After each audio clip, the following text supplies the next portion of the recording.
Hello everyone, welcome back to my channel. आप सभी को गुड मॉर्निंग, राधे राधे। कैसे हो आप सब? आई होप कि सब बहुत अच्छे होंगे। और एक बार फिर से वेलकम है आपका न्यू व्लॉग में। तो जी, आज का व्लॉग स्टार्ट हो रहा है अर्ली मॉर्निंग 5 बजे से। और मैंने पहले किया है गर्म पानी। और गर्म पानी जैसे मैं सुबह 1 लीटर गर्म पानी पीती हूँ, तो ये जो मेरा लोटा है ना, इसमें पूरा 1 लीटर पानी आता है।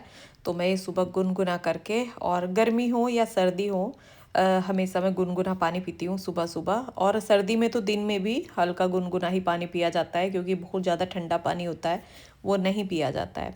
और अब मैं इस पानी को घूट घूट करके पीऊँगी, ताकि हमारी जो लार होती है, मुँह की जो लार होती है, वो हर घूट के साथ ना पानी में मिल के हमारे अंदर जा सके। क्योंकि सुबह सुबह की जो लार होती है, वो मैं ब्लॉग में बताती रहती हूँ, वो हमारे लिए ना बहुत ही गुणकारी होती है, जो कि हमारे शरीर के ना बहुत सारे रोगों को दूर करती है। तो इसलिए कुछ आदतें ना अपनी ऐसी बना के रखे जिसकी कि हमें आदत पड़ जाए और वो हमारे लिए फ़ायदेमंद भी हो। जैसे सुबह हम पानी पीते हैं, तो ये पानी ना हमारे लिए बहुत ही ज़्यादा फ़ायदेमंद होता है, और ये हमें आदत भी बन जाती है। तो ये आदत कुछ ऐसी होती हैं जो कि हमें फ़िट रखने में हमारी मदद करती है। और गृहस्थ जीवन में फिट रहना कुछ लोगों को ना बड़ा ही मुश्किल लगता है, कि गृहस्थी है, पूरा परिवार है, सबका ध्यान रखना है, और कैसे अपने लिए टाइम निकल सकता है। जबकि सुबह सुबह का ही टाइम होता है, जो कि अपने लिए जो टाइम निकाल सकते हैं ना, वो हम सुबह ही निकाल सकते हैं। क्योंकि एक्सरसाइज करेंगे वो भी सुबह सुबह ही करेंगे, जब तक हमने कुछ खाया पिया नहीं है। जो बाहर घूमने जाएंगे वो भी सुबह सुबह ही जाएंगे, क्योंकि जब तक हमने कुछ खाया पिया नहीं है। क्योंकि कोई भी व्यायाम, कोई भी प्राणायाम हम खा पी के तो कर नहीं सकते, वो खाली पेट ही करेंगे। और खाली पेट हम कब रहते हैं? वो सुबह सुबह ही रहते हैं। तो अपने आप को ना फिट रखना मुश्किल नहीं है, मुश्किल है सुबह उठना, सुबह उठकर एक्सरसाइज करना। तो मुश्किल ये है, अपने आप को फिट रखना कभी भी मुश्किल नहीं हो सकता है। क्योंकि जो लोग सुबह उठते हैं एक गृहस्थी के जीवन में, जो एक घर गृहस्थी वाला जो जीवन हमारा हो जाता है, क्योंकि शादी से पहले आप लेट उठो, जल्दी उठो, अपने लिए ना काफ़ी टाइम निकल जाता है। और शादी से पहले की जो उम्र होती है, उस टाइम में ना हमें इतनी ज़रूरत भी नहीं होती है इन एक्सरसाइज वगैरह की। शादी से पहले तो बस एक ही जोर हमारे ऊपर दिया जाता है, पढ़ाई का। घर के कामों का भी कोई इतना प्रेशर नहीं होता है कि हाँ वो काम हमें करने ही करने हैं। मन हुआ तो कर लिया, नहीं है तो नहीं किया। लेकिन शादी के बाद तो इन सब कामों का ना एक प्रेशर आ जाता है कि मन है तब भी करना है, नहीं है तब भी करना है। क्योंकि ससुराल जाके बहुत सारे कामों की जिम्मेदारी हमारे ऊपर आ जाती है, जो कि हमें सभी काम ना टाइम पर करने होते हैं। और उन कामों के साथ साथ ना हमें अपना भी ध्यान रखना होता है, क्योंकि गृहस्थी वाले जीवन में ना हम अपना ध्यान नहीं रख पाते हैं। एक लेडीज़ के अंदर ना ये बहुत बड़ी कमी होती है, कि वो सबका ध्यान रख लेती है, बट अपना ध्यान बिल्कुल भी नहीं रख पाती है। सबके खाने पीने का ध्यान रखती है, लेकिन अपना ध्यान रखना ना बड़ा ही मुश्किल दिखाई देता है। तो इसीलिए ना बहुत ज़्यादा वीकनेस होने लगती है बॉडी में, बहुत ज़्यादा प्रॉब्लम्स आने लगती हैं। क्योंकि उम्र के साथ साथ ना अपना ध्यान रखना बहुत ज़्यादा ज़रूरी होता है। और मेरे साथ भी अक्सर ये होता है, ये नहीं है कि मेरे साथ नहीं होता है, मेरे साथ भी होता है। और जब मैं सभी का नाश्ता वगैरह सब करा देती हूँ, उसके बाद याद आता है कि मैंने तो नाश्ता किया ही नहीं है। और जब सबका खाने का टाइम हो जाता है ना, तब वो मेरा नाश्ता होता है। कई बार व्लॉग में भी मैंने दिखाया है कि सबका खाना कराने के बाद ना तब मैं अपना नाश्ता करती हूँ। लेकिन ऐसा मेरे साथ डेली नहीं होता है, वो कभी कभी होता है। जैसे कुछ एक्स्ट्रा काम हो जाते हैं, छत पे ऊपर चली जाती हूँ, वहाँ पे सफाई वगैरह करने लगती हूँ, गमलों में गुड़ाई वगैरह करती हूँ, वो तब मेरे साथ ऐसा हो जाता है। नहीं तो डेली मैं अपने सारे काम ना टाइम पे करती हूँ। और जो काम मुझे गलत दिखाई देता है कि नहीं ये इस टाइम नहीं होना चाहिए, ये इसका टाइम गलत है, तो अगले दिन फिर उसको सही टाइम से करती हूँ। और यहाँ पे अब मैं आ गई हूँ किचन में। झाड़ू पोछा करने के बाद, जो घर की क्लीनिंग है वो सब करने के बाद, यहाँ पे मैं किचन में आ गई हूँ। और मेथी, बथुआ और आलू, 4 आलू मैंने इसमें डाल दिए हैं। मेथी बथुए को धो के और कुकर में करके रख दिया है। मैं बना रही हूँ पराठे, जो कि तीनों के मिक्स करके ना पराठे बनाऊंगी। और अब मैं जा रही हूँ नहाने के लिए। और घर की साफ़ सफाई सब हो गई है। और जब से गांव से आई हूँ ना, तब से मैं डेली ही बाहर घूमने के लिए जा रही हूँ, जो कि आपने अभी वीडियो में पहले देखा है। सुबह उठ के और पानी पी के उसके बाद हम घूमने के लिए बाहर चले गए थे। और पतिदेव ना इतनी तेज़ तेज़ चलते हैं, मतलब उनके साथ साथ तो ऐसा होता है कि मेरी रनिंग भी साथ साथ हो जाती है। मैं उनके साथ साथ हल्का हल्का दौड़ती रहती हूँ, और वो मतलब तेज़ तेज़ स्पीड से चलते रहते हैं। और अभी वो रनिंग नहीं कर रहे हैं, जैसे कि मैंने बताया था, उनकी कमर के जो साइड में से ना हल्का हल्का सा वो पेन है। उसके लिए आपका कमेंट भी आया था कि इसको जल्दी करके दिखाओ, नहीं तो ये प्रॉब्लम बढ़ जाती है। तो उसके लिए वो घर पे एक्सरसाइज भी कर रहे हैं और अपनी फिजियोथेरेपी भी करा रहे हैं। और यहाँ पे अब मैं नहा के आ गई हूँ और आज मैंने बाल भी धुले हैं और घूम के आगे कोई एक्सरसाइज मैंने नहीं की थी। तो जो एक्सरसाइज करूँगी वो बाद में थोड़ा सा टाइम निकाल के अभी देखती हूँ, जो कि ज़रूरी काम है पहले वो करूँगी, उसके बाद अपनी एक्सरसाइज करूँगी। क्योंकि बच्चों को स्कूल कॉलेज जाना है तो उनके खाने की भी तैयारी करनी है और नाश्ता भी तैयार करना है। तो पहले मैं वो तैयार कर लूँगी और एक्सरसाइज अपनी बाद में कर लूँगी। और ऐसे ही अपने काम को मैनेज करके कि मेरा काम ये तैयार हो गया है तो अब मुझे खाना बनाने में ज़्यादा टाइम नहीं लगेगा अगर मैं एक्सरसाइज भी करूँगी तो इसी तरह से मैं अपना टाइम निकालती हूँ। और सुबह सुबह मैं उठ जाती हूँ, बट ये नहीं है कि मैं घूमने गई हूँ तो आते ही सबसे पहले एक्सरसाइज करूँगी। वो मेरे साथ नहीं होता है। कभी ऐसा होता है कि हाँ मुझे ज़्यादा टाइम नहीं लगने वाला है इस काम में, तो मैं अपना पहले एक्सरसाइज कर लेती हूँ। और आज मुझे लग रहा है कि हाँ मुझे टाइम ज़्यादा लगेगा तो मैं पहले अपना काम करूँगी, उसके बाद अपनी एक्सरसाइज करूँगी। तो यहाँ पे अब हरी मिर्च और प्याज को मैं चॉप कर लूँगी और आटा मैंने लगा के रख दिया था, तो इनको चॉप करके रख दूँगी और बस फटाफट से ना फिर पिट्ठी तैयार कर दूँगी। आटा लग गया है तो पराठे बनाने में ना ज़्यादा मुझे टाइम नहीं लगेगा। और सर्दी के दिनों में ना पराठे सुबह सुबह बनाने खाने बड़े ही अच्छे लगते हैं। जब मक्खन रख के खाते हैं ना तो बड़ा ही मज़ा आ जाता है सच में खाने में। और इन्हीं की वजह से ना सर्दी में फैट ज़्यादा बढ़ता है, क्योंकि सर्दी में ना पसीना तो निकलता नहीं है और खाना हमारा ऐसा होता है, ये हैवी हैवी जो खाना होता है, जो पराठे होते हैं और हरी सारी सब्जियां होती है, साग होता है, घी डाल डाल के खाते हैं, तो उससे ना थोड़ा फैट जल्दी बढ़ जाता है। और इसीलिए ना मैं सर्दियां आते ही अपना ये सोच लेती हूँ कि एक दिन भी ना मुझे एक्सरसाइज मिस नहीं करनी है, नहीं तो मेरा फैट ना बहुत जल्दी बढ़ जाता है। अगर मैं एक्सरसाइज एक हफ्ता भी ना करूँ और ऐसी चीज़ें खाती रहूँ ना तो फैट बहुत जल्दी बढ़ जाता है। और थोड़ा-सा भी अगर भारी शरीर हो जाता है ना, तो उससे मुझे बहुत भारी-भारी दिखाई देने लगता है और मुझे वो ना बिल्कुल भी अच्छा नहीं लगता।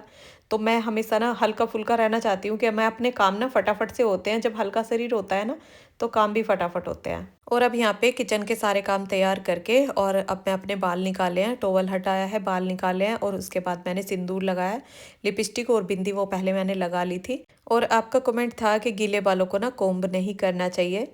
तो मुझे नहीं लगता कि गीले बालों को कोम्ब करने से कोई प्रॉब्लम होती है। अगर मैं बालों को सुखा के तब इनमें कंघा निकालूं तो मुझसे बाल वे निकलेंगे भी नहीं, इतने ज़्यादा बाल इलझ जाएंगे।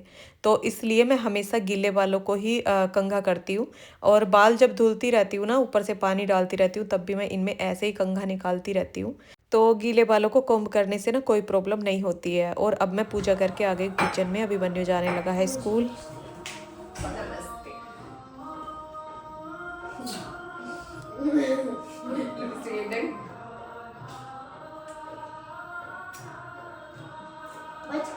और चलने लगी। Bye bye. और अब यहाँ पे अभिमन्यु भी स्कूल चला गया है। तो जब वो स्कूल जाता है ना तो उसे बस ये रहता है कि मम्मी मुझे प्यार करे, उसके बाद मैं स्कूल जाऊँ। और वो रोज ही ये बोलता है कि मम्मी जब मैं स्कूल जाऊँ ना उसके बाद आप लिपस्टिक लगाया करो, नहीं तो वो मेरे फेस पे लग जाती है। और मैं रोज ही भूल जाती हूँ। जब सुबह पूजा करने के लिए तैयार होती हूँ ना तो लिपस्टिक बिंदी सिंदूर सभी ना साथ साथ लगा लेती हूँ। और बाद में मुझे याद आता है, जब ये स्कूल के लिए चलता है ना तब मुझे याद आता है कि मैंने लिपस्टिक लगा रखी है। तो यहाँ पे अब मैं बर्तन साफ़ कर लूँगी और बर्तन साफ़ करने में लगी थी, लेकिन जैसे मैंने बाल धुले थे तो अब इनको पीछे को ना पहले जूड़ा बना लूँगी। नहीं तो बाल जब खुले होते हैं ना तो मैं किचन में कुछ भी काम नहीं कर पाती हूँ। ये दोनों साइडों को ना, एक तो सिल्की है तो दोनों साइडों को ऐसे बिखरते रहते हैं, तो इसलिए बाल धुलने के बाद ना कुछ भी मैं ऐसे काम नहीं कर पाती। हाँ, खड़े खड़े जैसे सलाद काटनी है या चाय बनानी है, ऐसा ही कुछ काम कर पाती हूँ। जो कि आटा लगाना है, बर्तन साफ़ करने हैं, ऐसा कोई काम मुझसे नहीं होता।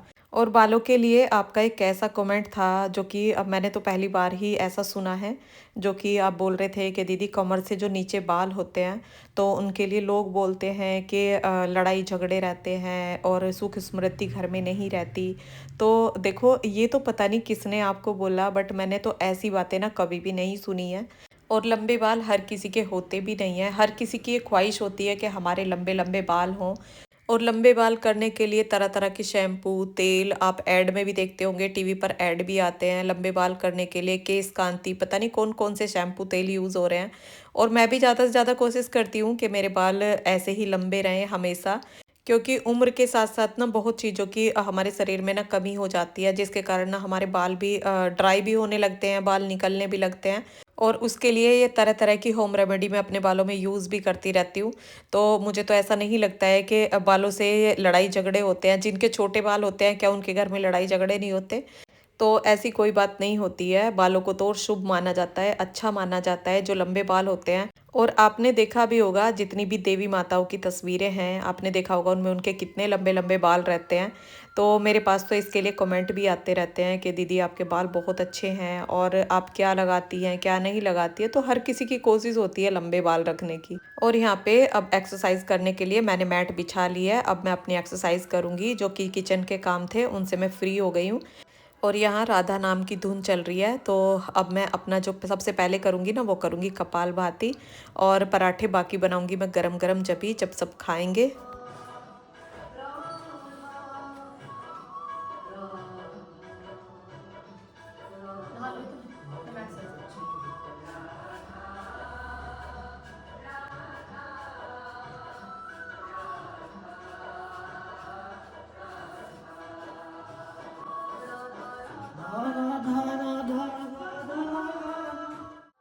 और अब यहाँ पे राधा नाम की धुन के साथ साथ मैं कर रही हूँ कपालभाति। और कपालभाति करने में मतलब कोई भी प्राणायाम, कोई भी एक्सरसाइज करने में बड़ा ही मन लगता है जब भजन चलते हुए होते हैं।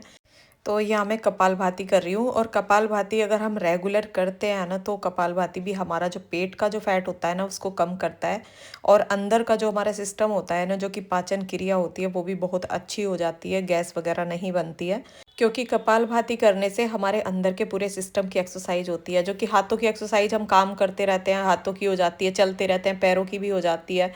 लेकिन जो अंदर के सिस्टम की एक्सरसाइज सिर्फ कपालभाति से ही होती है। तो इसलिए कपालभाति ना हमें डेली करना चाहिए। और यहाँ पे अब मैं कर रही हूँ अनुलोम विलोम। तो ये 2 प्राणायाम हैं जो कि मैं डेली करती हूँ। और प्राणायाम में कपालभाति और अनुलोम विलोम तो डेली करना ही चाहिए। और अभी टाइम हुआ है 9:30 बजे का, और पतिदेव गए हैं नहाने के लिए। तो वो नहाने जैसे बाथरूम में गए थे, तो वो गेट में से देख रहे थे। जब मैं अनुलोम विलोम कर रही थी तो आंखें मैंने बंद कर रखी थी, तो वो देख रहे थे। जैसे ही मैंने आंखें खोली तो मैंने देखा वो मुझे देख रहे थे। और उन्हें देखते ही ना मतलब मैं हंसी। तो मैंने बोला क्या है, क्या देख रहे हो? बोले मुझे अच्छा लगता है जब तू एक्सरसाइज करती है और अपना ध्यान रखती है, अपने आप को फिट रखने की कोशिश करती है। तो ज़्यादातर ना हर हस्बैंड यही चाहते हैं कि हमारी वाइफ ना अपना ध्यान रखे, और बच्चों का, घर का, सभी ध्यान ना वो तभी रख पाएगी जब अपने आप फिट रह पाएगी। तो अपने वेट को ना कंट्रोल करके रखे। वेट घटाने के लिए ना बहुत सारे कमेंट होते हैं कि वेट घटाने के लिए क्या करें। तो मैं जो जो करती रहती हूँ वो आपके साथ शेयर करती हूँ। और बहुत से लोग बोलते हैं ऑपरेशन के बाद ना बहुत ज़्यादा फैट बढ़ जाता है। तो ऑपरेशन के बाद तो फैट बढ़ता ही है, लेकिन ऑपरेशन के बिना भी फैट बढ़ जाता है अगर हम अपना ध्यान नहीं रखते हैं। क्योंकि प्रेगनेंसी के बाद तो फैट बढ़ता ही बढ़ता है। और ऐसे भी कमेंट होते हैं कि हमारा फैट नहीं बढ़ रहा है। तो देखो, फैट बढ़ाना तो बहुत आसान है, लेकिन फैट को कम करना बहुत ज़्यादा मुश्किल है। क्योंकि फैट कम करने के लिए बहुत ज़्यादा मेहनत की ज़रूरत होती है। और हर कोई ना वो मेहनत करना नहीं चाहता, सुबह उठना नहीं चाहता। और अगर सुबह नहीं उठेंगे तो वो मेहनत नहीं कर पाएंगे जो कि फ़ैट कम करने के लिए होनी चाहिए। क्योंकि फिर कुछ ना कुछ खा लेते हैं, और खाने के बाद फिर वो एक्सरसाइज नहीं हो पाती है।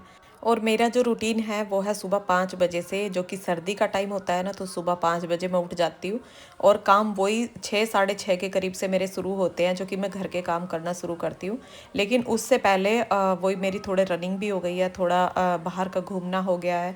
और उसके बाद जैसे ही मुझे बीच में टाइम मिला है, तो उस बीच में ये मैंने अपनी एक्सरसाइज भी कर ली है। लेकिन अब ना मैं सभी कामों से फ्री हो गई हूँ। और कुछ लोगों का ना इस टाइम जाके नाश्ता होता है, वो नाश्ते की तैयारी करने लगते हैं। क्योंकि जब वो 6 बजे 7 बजे बेड छोड़ेंगे, बेड से उठेंगे, तो फिर एक्सरसाइज का क्या टाइम रह जाता है। फिर बच्चों के जाने का टाइम हो जाता है, हस्बैंड ऑफिस जाते हैं, लंच का, ब्रेकफास्ट का सारी तैयारी करनी होती है। तो फिर इतना टाइम नहीं मिल पाता है। हाँ, अगर हमने उठ के सुबह सबसे पहले वो ज़रूरी जो काम है वो कर लिए हैं, तो उसके बाद हमें टाइम मिल सकता है।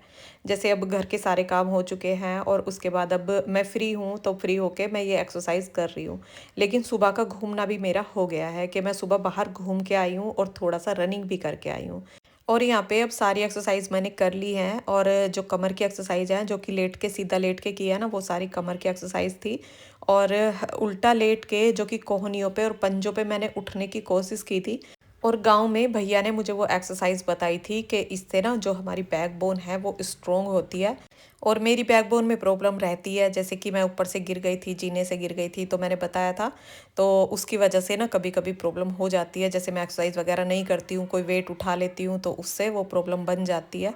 तो इसलिए कमर की जो एक्सरसाइज है ना, वो मैं रेगुलर करती हूँ। तो भैया ने जो एक्सरसाइज बताई वो मुझसे होती तो नहीं है, लेकिन मैं उसे करने की कोशिश करती हूँ। अभी मैं उसे बस 4-5 सेकंड के लिए ही कर पाती हूँ, लेकिन धीरे धीरे जैसे उसकी आदत बनाऊंगी ना तो वो फिर होने लगेगी। और एक्सरसाइज वो बहुत अच्छी है, मतलब बहुत ही ज़्यादा प्रेशर भी पड़ता है कमर पे। तो मुझे लग रहा है कि हाँ, उससे बैकबोन जो है हमारी स्ट्रोंग हो जाएगी। और अब मैं आ गई हूँ यहाँ पे किचन में। तो अब मैं बना रही हूँ पराठे, मेथी बथुआ और आलू के पराठे बना रही हूँ। और एक्सरसाइज मैंने अपनी कर ली है, मैट को उठा के रख दिया है।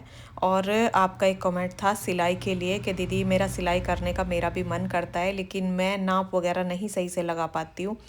तो देखो, जब हम किसी काम को स्टार्टिंग में करने लगेंगे ना तो वो सही से नहीं हो पाएगा। और जब धीरे धीरे करना शुरू कर देंगे तो वो अपने आप ही ना उसमें सुधार होने लग जाता है। और जिस तरीके से सूट कटिंग करना मैंने बताया था, तो वो ना तरीका सबसे आसान मुझे लगता है। जो कि नीचे का, बस नीचे का नाप लेना होता है, जो कि हमारे सूट की नीचे की चौड़ाई होती है। तो मैं अपने सूट की जो चौड़ाई रखती हूँ वो 21 इंच रखती हूँ, और 21 इंच से ये देखिए 2 इंच और एक्स्ट्रा रख लेती हूँ, क्योंकि साइडों से उसका कपड़ा दबाना होता है अगर मुझे सिलाई लगानी होती है। अगर तुरपाई करनी होती है तो दोनों साइड 1.5 इंच एक्स्ट्रा रखती हूँ। और बस सीधा कट करके और ऊपर उसके कंधे कटिंग करती हूँ, और बस उसके बाद वही सिलाई करती हूँ। और अभी टाइम हो चुका है 11:15 बजे का, और मेरा किचन का सारा काम ख़त्म हो गया है, सबका खाना पीना सब कुछ हो चुका है। किचन मैंने पूरा साफ़ कर दिया है, और अब आ गई हूँ मैं यहाँ पे। इस वाले रूम में रखी हुई है मेरी मशीन। और मशीन पे ना मैंने बिजली वाला जो मोटर होता है ना वो भी लगा रखा है, क्योंकि जब से मेरी कमर में प्रॉब्लम हुई थी तो पैरों से मशीन को चलाने में थोड़ी दिक्कत होती थी। तो इसलिए फिर मैंने ये मोटर रखवा ली थी, तो अब मुझे ऐसी कोई प्रॉब्लम नहीं होती है, और मैं अपने कपड़े खुद ही बनाती हूँ। और जैसे पहले वीडियो में मैंने प्लाजो कटिंग किया था, तो उसका पूरा वीडियो मैंने आपको नहीं दिखाया था, क्योंकि उससे पहले मैं प्लाजो कटिंग का वीडियो आपके साथ शेयर कर चुकी थी, इसलिए मैंने पूरा नहीं दिखाया था। और सूट कटिंग का वीडियो भी मैं पहले आपके साथ शेयर किया है, और सिलाई का वीडियो भी शेयर किया है कि किस तरह से मैं सिलाई में गला बनाती हूँ, जो कि सूट का गला बनाया जाता है। अस्तर वाले सूट का भी गला मैंने आपको शेयर किया है, और सिंपल सूट का, जो कि एक बार मैंने गरम सूट बनाया था तो उसका भी गला मैंने शेयर किया था कि किस तरह से बनाते हैं। गला बनाना बहुत आसान है, और एक बार सूट का अगर गला बन जाता है ना तो सूट पूरा ही अच्छा बन जाता है, क्योंकि फिटिंग में ज़्यादा प्रॉब्लम नहीं होती है। जिस भी सूट की आपको अच्छी फिटिंग लगे उसको उसके ऊपर रख के और निशान लगा के फिटिंग की सिलाई लगा देते हैं। और सूट की जो बाजू जोड़ी जाती हैं वो भी मैंने आपके साथ शेयर किए हैं, क्योंकि बाजू में गोल करके जोड़ती हूँ, जो कि लंबी तरफ से बाजू वैसे जोड़ते हैं ना, खुला सूट करके, ऐसे बाजू नहीं जोड़ती हूँ। पहले सूट की फिटिंग लगा के और उसके बाद बाजू जोड़ती हूँ। ये देखिए यहाँ पे अब मैं अपना सूट सिल रही हूँ, तो सूट का जो नीचे का हिस्सा होता है, जो कि नीचे की चौड़ाई होती है, तो वो मैं बराबर ही रखती हूँ। लेकिन ये सैनिल का सूट है तो इसकी चौड़ाई मैंने 1 इंच एक्स्ट्रा रखी है। और इसमें साइडों में मैं तुरपाई नहीं करूँगी, ऐसे ही सिलाई लगाऊंगी, क्योंकि इसमें कुछ भी ज़्यादा खास पता नहीं चलता है कि तुरपाई हो रखी है या सिलाई हो रखी है। तो इसलिए तुरपाई में ज़्यादा टाइम लगता है, तो इसलिए मैं इसमें सिलाई लगा दूंगी। और अभी इस सूट को आपको तैयार करके दिखाऊंगी, जैसा कि मैंने सोचा था, आपको मैं बता भी रही थी पिछले व्लॉग में कि ये सूट ना मुझे बहुत ही अच्छा लग रहा था, मतलब कपड़ा ही इसका इतना अच्छा लग रहा था, तो अब मुझे लग रहा था कि बहुत ही सुंदर लगेगा। तो ये देखिए, अभी इसके चाक वगैरह कुछ भी मैंने नहीं जोड़े हैं, बाजू वगैरह भी नहीं लगाई हैं। अभी सिर्फ मैंने इसकी फ़िटिंग चेक की है कि हाँ, ये फ़िटिंग इसकी कैसी आई है। तो ये देखिए कैसा ये लग रहा है, मुझे कमेंट करके ज़रूर बताना। और इसकी बाजू मैंने कैसी बनाई है अभी आपको दिखाती हूँ। बाजू ऐसे मैंने तैयार करके रखी है, बस बाजू इसकी मुझे लगानी है। ये देखिए, इसकी जो चूड़ीदार बाजू होती है ना, लंबी, जो हल्की हल्की सी जो चूड़ी डली हुई होती है, तो उस तरह की बाजू इसकी मैंने बनाई है। तो आपको ये सूट कैसा लगा और ये व्लॉग कैसा लगा मुझे कमेंट करके ज़रूर बताना। अच्छा लगा हो तो वीडियो को एक लाइक ज़रूर करना। तो इस सूट को देख के ना, मतलब मैं खुद ही इतना खुश हो रही थी कि बहुत ही ज़्यादा, क्योंकि एक तो ये बिल्कुल सिंपल है, और सिंपल सूट ना मुझे बहुत ज़्यादा अच्छे लगते हैं। और हस्बैंड बोल रहे थे कि इसके बाजू में ना इस तरह का जो कटिंग वाला डिज़ाइन होता है वो बनाती तो वो ज़्यादा अच्छा लगता, लेकिन ये वूलन में है, इसके ऊपर फिर भी मुझे स्वेटर वगैरह डालने पड़ेंगे। और कटिंग वाले डिज़ाइन वगैरह मैं ऐसे कुछ पहनती भी नहीं हूँ, मतलब मुझे ज़्यादा ना सिंपल और सोवर ही ज़्यादा पसंद आते हैं, और मुझे कंफर्टेबल भी लगते हैं। तो यहाँ पे अब वीडियो रोकेंगे हम यहीं पे। वीडियो पसंद आया हो तो वीडियो को लाइक करना, चैनल पर नए हो तो सब्सक्राइब करना। मिलते हैं फिर एक नए ब्लॉग के साथ, तब तक के लिए राधे राधे।